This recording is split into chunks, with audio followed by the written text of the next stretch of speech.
Hi, Mr. Champion here to talk to you today about mean, median, range, and mode, something we've been working on with math races for several months now. The goal tonight was to apply those skills using the basketball scores that we've gotten from our basketball math activities. As you can see on the sheet in front of you, I've got 18 scores, and these are actual scores from our activity on Monday. We are going to do a statistical analysis of these scores. For statistical analysis, what that means is we're going to find the mean, median, range, and mode of all of these things. The first thing we need to do, which is very, very important, is to take these 18 scores and put them in order from least to greatest, which is what I've done here. 42 being the least, 66 being the greatest number, which will take us to our next step, which is finding the range. Now the range is very simple to find, okay? Very simple. Right there, we take our greatest number, which is 66, we subtract our least number, which is 42, and we get 24, which is our range. The range for this data set is 24. Going back to our order from least to greatest, we see that we have 18 numbers. So finding the median or the middle numbers is a little different than with an odd number of things in your data set. So what I like to do is we can count off. We can go 1 here, and we just work our way towards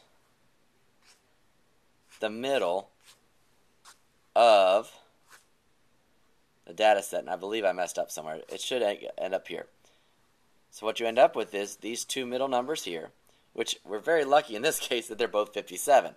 If they were different numbers, what you would have to do is to find the average of the two middle numbers, which just means adding them together and dividing by 2.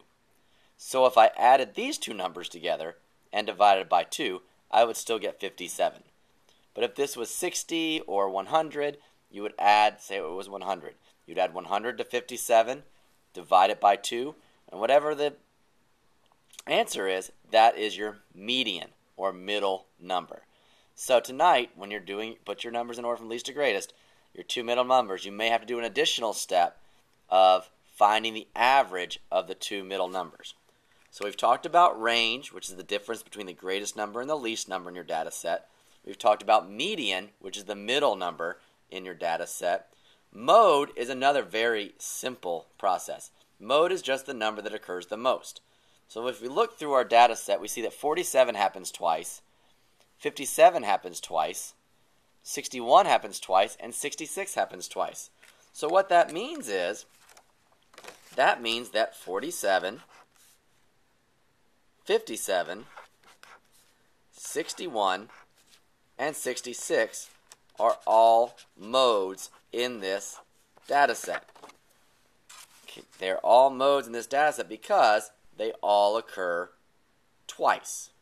So it is possible to have more than one mode in a data set, just as the case in here. So finally, we've done the median, the middle numbers. We've done the range, the difference between the greatest number and the least number. We've done the mode, the numbers that occur the most. Finally is the mean. M-E-A-N. The mean is the average of the data set. So what we can do is we add up all of our numbers and take the sum and divide it by the number of entries in our data set. So we add all these up. We have 18 numbers, so we'll divide by 18. So what I thought of doing, I kind of broke it down a little bit to make it a little easier for me. So I took all the numbers that are in the 40s and I added those up, and you can see I used column addition. Got 136. Then I took all the numbers in the 50s, added them up using column addition, and got the sum of 439. And then I added all the numbers in the 60s. Now this is going to take some time. Be patient. Be careful with your addition. You can break it up into smaller groups as well in your addition. And I got the sum of 440. Then I took those three sums, 136, 439, and 440, and added those up for a grand total of 1,015. So, adding up all the numbers in my data set, I got the sum of 1,015. I then took 1,015 and divided it by 18. Now I'm going to move this up a little bit, try to get the sun out of the way a little bit. Okay? So what I did here to do the division is I set up my division problem. I put 1015 inside the division symbol. This is called the dividend. Then I took my 18, which is the divisor, put it on the outside. And then I decided, okay, I asked myself, does 18 go into 1? Nope. Does 18 go into 10? Nope. Does 18 go into 101? Yes, it does. Now I guesstimated, since 18 is close to 20, 101 is close to 100, I estimated that it would go in 5 times.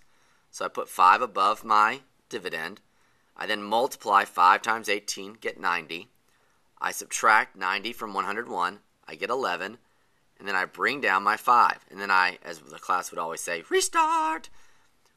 So then my new dividend is 115. I then do 18 into 115 6 times. 6 times 18 is 108. Okay. Then I subtract, and I get 7. I then bring down a 0. Now you notice that I have a decimal point. I bring down the 0, and then I have a new dividend. I restart. How many times does 70 go, or pardon me, how many times does 18 go into 70? I estimated at 3. 3 times 18 is 54. Now you may have to do these over on the side to do these multiplication problems. You may not be able to do them in your head just yet, and that's fine. 3 times 18 is 54. Then I subtract, and I get 16. Bring down the next 0. And I ask myself, how many times does 18, my divisor, go into my new dividend, which is 160? I estimate that it's 8. 8 times 18 is 144. Then I subtract to get 16 again. Now, most of the kids will realize, and most of you will realize, that once I get 160 as my dividend again, it's going to keep happening over and over again. I'm going to keep getting 144 and subtracting, getting 16 over and over again. That's how we get what we call a repeating decimal. So our repeating decimal technically is the 8, but I put 88 just in, and I put a line over it. That's the part of the decimal that will, that's the part of the decimal that will be repeating.